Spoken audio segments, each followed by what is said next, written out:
Mom driven to suicide just 1.5 years after she lost everything via family court. It only took a year and a half for family court to cause a mother to lose everything and drive her to suicide.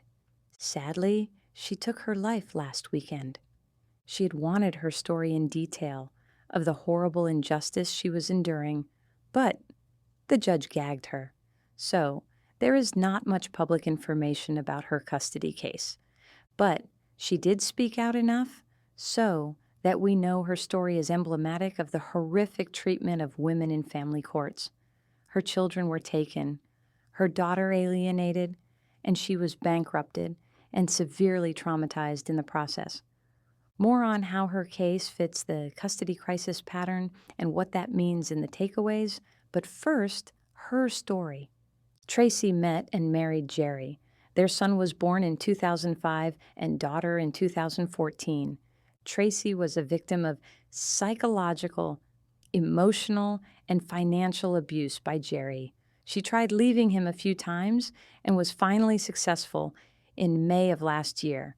That's when his abuse escalated and the legal abuse began. She said, "After multiple failed attempts to safely separate, I finally left my abuser 18 months ago. That is when the extreme escalation began. Because I did not submit and agree to stay, a campaign of retaliation, erasure, and destruction was launched against me. My children and I have been subjected to unrelenting trauma, emotional, physical, neurological, ever since." Tracy filed for divorce, and Judge Jan Brommel Holmes was assigned the case. She is infamous for empowering fathers to take kids away from mothers. Holmes appointed a GL and psychologist who both got with the program and steered the case to the father. The usual. Judge Holmes and her minions had all the evidence of abuse before them, including thousands of pages of texted threats, stalking, slander, and libel. They disregarded it in favor of the abuser father. The police failed her too.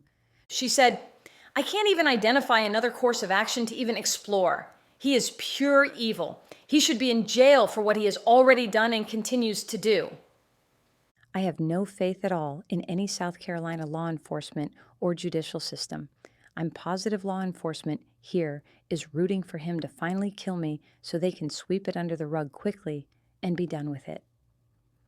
Victims of crimes find themselves re-victimized, not just by the criminals, but by the very system meant to provide justice. Officers are known to intimidate, threaten, harass, and discredit those who dare to step forward. Families are torn apart, children suffer, and the cycle of abuse and corruption perpetuates unchecked.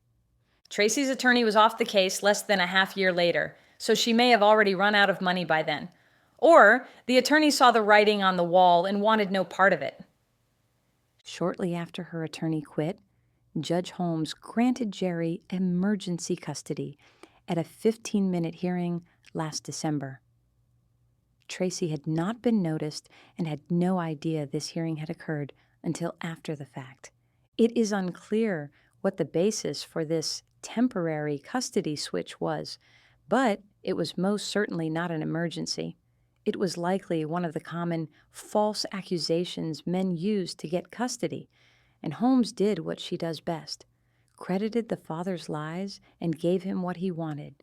It was at this point that Tracy began finding support online from other mothers whom Judge Holmes had deprived of children.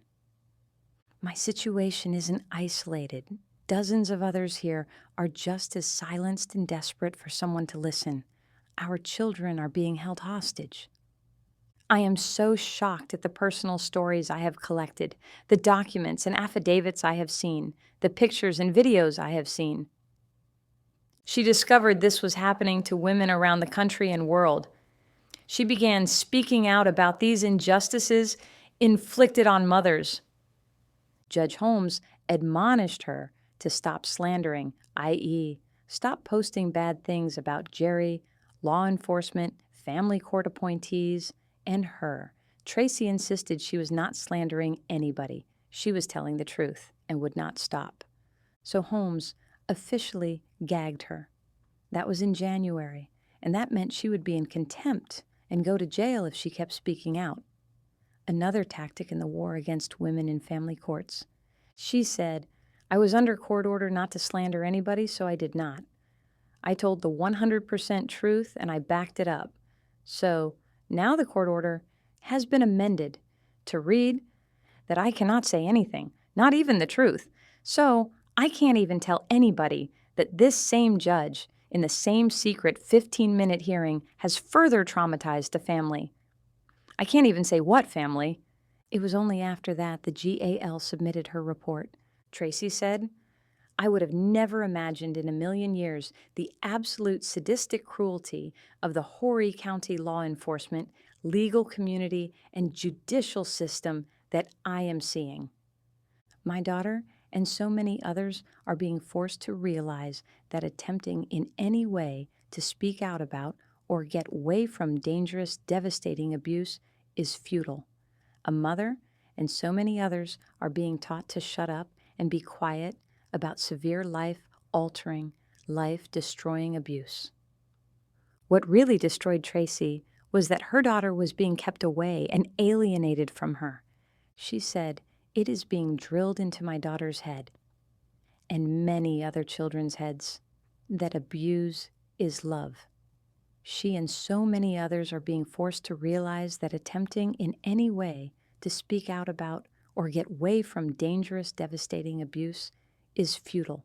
She and so many others are being taught to shut up and be quiet about severe life-altering, life-destroying abuse. Tracy said many things leading up to her death that forewarned she may not be able to take it much longer. These are some quotes from her over her time in family court.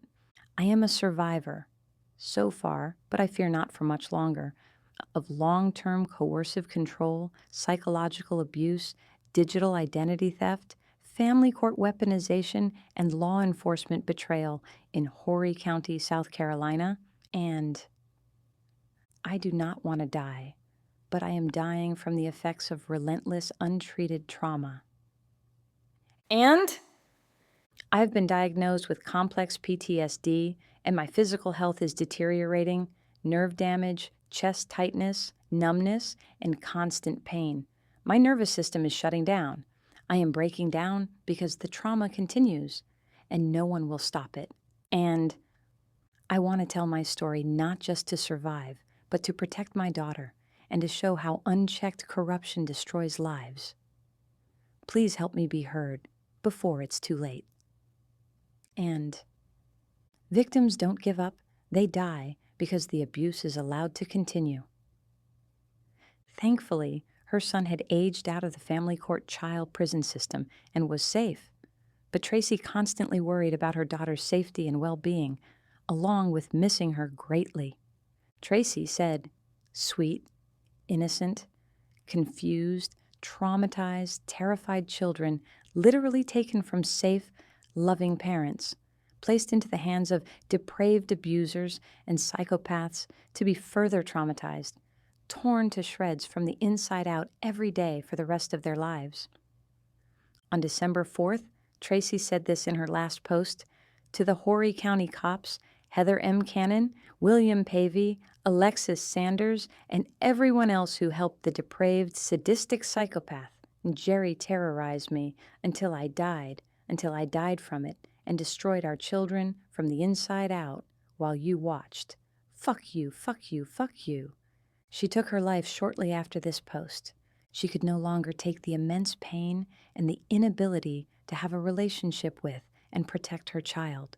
A childhood friend who went through a similar nightmare in family court said that Tracy had ended her lift because of losing everything. She said, "I had a horrible nightmare about Tracy last night, that she was drowning in her car. She probably felt like she was drowning in the end. She lost everything. I know because I was one of the only friends from school that knew exactly what she was going through. Tracy was my friend. I knew her since 5th grade. She was driven to suicide by the corrupt judicial system, police department, the county of Horry, and her ex-husband. They all drove her to commit the unspeakable, and leave her 2 children motherless because they didn't care. Takeaways. There are all the usual takeaways about the typical strategies involved in switching custody from a primary nurturing mother to an abuser father, like the appointing of a complicit children's attorney and psychologist, temporary custody switch, the permitting of the father to keep children away from the mother and alienate them, the gag orders to silence the mother, etc. Tracy rightly blames many people for what happened to her, but the important takeaway here is to clarify that no matter how evil all the other actors are, it is the judge, and only the judge, who has the power to grant custody and thereby keep the children with the loving mother and protected from the abuser father. And it is the design of the family court system that gives judges the near absolute power necessary to unjustly discredit mothers and credit fathers, regardless of facts and evidence, i.e., to entitle men and oppress women. It's important to not lose sight of that core cause of the custody crisis, because that is the root cause we need to attack if we are going to end it. If a jury had heard the facts in her case, she would not have lost custody. Join the Women's Coalition, where we are fighting to get cases out of family court and into a regular civil court with a jury. Join Sisters in Solidarity if you'd like to engage in activism to end the crisis. Join our discrimination against women in family court lawsuit if you are a woman who's lost custody unjustly. That's our custody crisis story this week. Rest in peace, Tracy. Thanks for listening, and please spread the word that there is an epidemic of women losing custody in family courts around the world, and women need to unite to end the crisis.